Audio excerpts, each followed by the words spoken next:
Good morning student. आज हम आपके सामने लाए हैं सिमेट्री ऑफ बीटा फंक्शंस। मैंने एक क्लास वीडियो बनाया था जिसमें हमने बीटा फंक्शंस को इंट्रोड्यूस और गामा फंक्शंस को इंट्रोड्यूस करवाया था। साथ ही property of gamma function which is reduction of gamma functions हमने डिस्कस किया था। Now we are going to discuss symmetry of beta functions. तो symmetry of beta functions means कि we have to prove here that beta n is equal to beta and then n यानी हम क्या prove करना चाहते हैं कि जो बीटा फंक्शन है उसमें सिमेट्री है, यानी अगर इनको चेंज कर दे तो उसपे कोई फर्क नहीं पड़ता। So we know that beta mn, so what the beta mn is equal to 0 to 1 x raise to the power n minus 1 1 minus x to the power n minus 1 and then dx। ये आपको पता है, this is the formula for the beta function you have. Then if you have the value of beta, now we know that कि integrations में we can use a property, हम एक property use करते हैं 0 to 1 and this is 1 minus x की power m minus 1 and then 1 minus 1 minus x की power n minus 1 and then dx we have। so क्या है ये प्रॉपर्टी? इंटीग्रेशन में प्रॉपर्टी है 0 to a fx dx is equal to 0 to a fa minus x and then dx। so वाली property मैं use कर रहा हूँ। so therefore this can be written as 0 to 1, this is 1 minus x raised to the power m minus 1 and this is you have 1 minus 1 and plus x raised to the power n minus 1 and then dx here। so 1 से 1 cancel हो जाएगा। so therefore this is 0 to 1 1 minus x raised to the power n minus 1 and this is you have x raised to the power n minus 1 and dx। so this can be written as 0 to 1 x raised to the power n minus 1 and this is 1 minus x raised to the power n minus 1 and this is dx। so now we know that beta mn m x raised to the power n minus 1 1 minus x to the power n minus 1, but this time we have n here। when you have m, this is m and n। now this time n here and m is here, so this can be written as, इसको हम क्या लिख सकते हैं? इसको लिख सकते हैं हम beta n m। so now beta mn is equal to beta nm। so this proves that the beta function have a symmetry। जो बीटा फंक्शंस होते हैं उनमें क्या होती है? सिमेट्री होती है। now the two questions we have here, evaluate the value of this and you have to evaluate the value of this। so before we are going to solve this question, we know that beta mn is equal to one more property of beta function which is 0 to infinity, with that 0 to infinity x raised to the power m minus 1 and 1 plus x raised to the power that is m plus n and this is dx you have। okay, इस property का हम use करेंगे इन दोनों problem को solve करने में। तो कैसे करेंगे तो ये मैं आपसे डिस्कस करता हूं। तो देखिए इसको क्या कर सकते हैं, दिस इज यू हैव, ये है हमारे पास 0 to infinity, this is x raise to the power 8, इसको अंदर मल्टीप्लाई करेंगे तो ये हो जाएगा x to the power 8 x to the power 14 upon 1 plus x to the power 24। so this is you have 0 to infinity and this can be written as x raised to the power 8 and then 1 plus x का power 24 minus 0 to infinity, this is x raised to the power 14 and then 1 plus x raised to the power 24 you have। so this can be written as 0 to infinity and this x raised to the power 8 can be written as x raised to the power 9 minus 1 and this 1 plus x 24 can be written as, this can be written as, इसको क्या लिख सकते हैं हम, 1 plus x, क्या लिखेंगे इसको, 9 plus 9 में कितना ऐड करें 15 5 20 तो 9 plus 15 हो जाएगा। कितना हो जाएगा, दिस इज 9 plus 15 और 5 24 and minus this is 0 to infinity, this can be written as x raised to the power 15 minus 1, and then you have 1 plus x, then again this can be written as 15 plus 9 you have. Okay, now what we know that 0 to infinity x raised to the power m minus 1, 1 plus x raised to the power m plus 1 dx having a value beta mn. So this is, oh sorry, this is dx, so this is dx you have, and this is already dx you have. This can be written as dx here and dx. So now comparing these two, beta mn is equal to 0 to infinity x raised to the power m minus 1, 1 plus x raised to the power m plus 1 dx. So x raised to the power m minus 1, this time you have 9 minus 1, 1 plus x, m plus n, yani 9 plus 15. 0 to infinity x raised to the power 15 minus 1, 1 plus x, 15 plus 9. So this can be written as, so according to this formula, this can be written as, क्या लिख सकते हैं बच्चों इसको लिख सकते हैं हम कितना, ये आ जाएगा हमारे पास 9, 15 माइनस ये हो जाएगा beta 15, 9, beta 15, 9.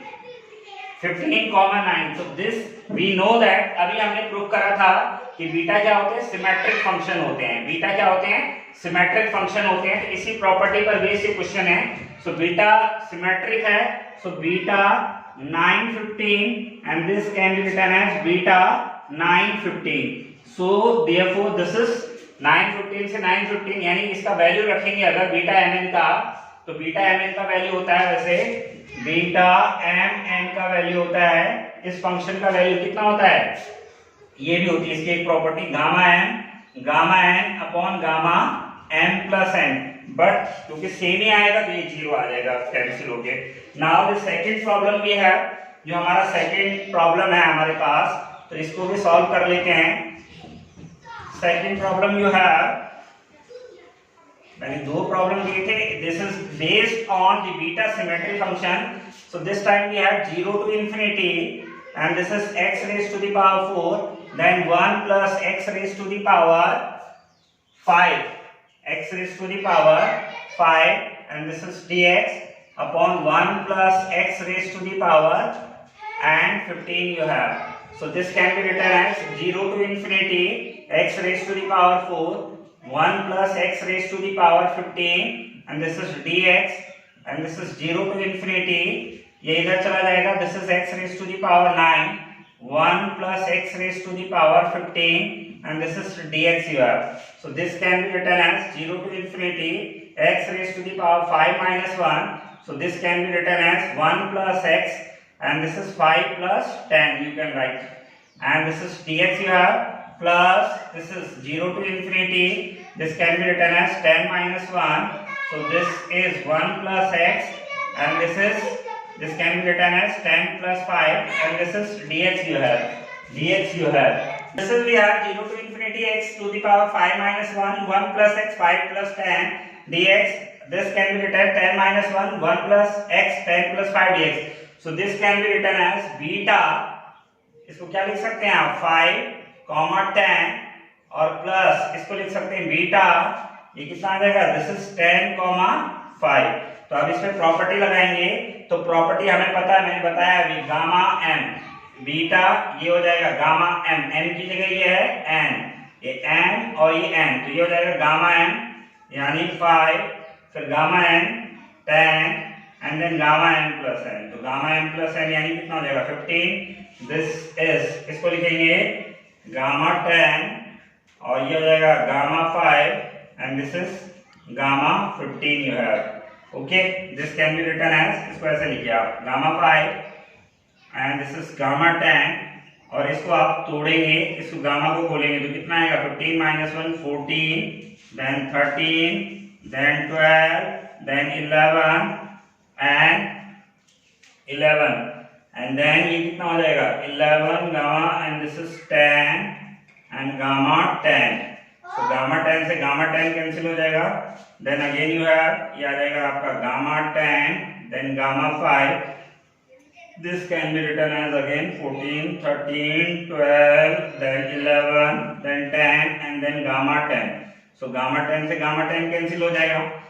So this is what, ये हो जाएगा आपके पास, ये कितना हो जाएगा, ये आएगा गामा 5, गामा 5, तो गामा 5 कितना हो जाएगा, gamma 5 can be written as, अब देखिए ये वैसे सिमेट्रिक होता है तो ये जुड़ भी जाता है, डबल हो सकता था, पर चलो कोई बात नहीं, अब इसको सॉल्व कर लीजिए। So gamma 5 can be written as, इसको लिख सकते हैं आप, तो ये एलसीएम आ जाएगा, सेम क्वांटिटी है तो this can be written as 14, 13, 12 and then 11 and then 10 and ये आ जाएगा आपके पास कितना, twice of gamma 5, so twice of gamma 5, so 2 5 are 10 you have, and gamma 5 can be written as 4, 3, 2 and 1, so this is you have 14, 13, 12 and then 11 into 5, so now 4 3 are 12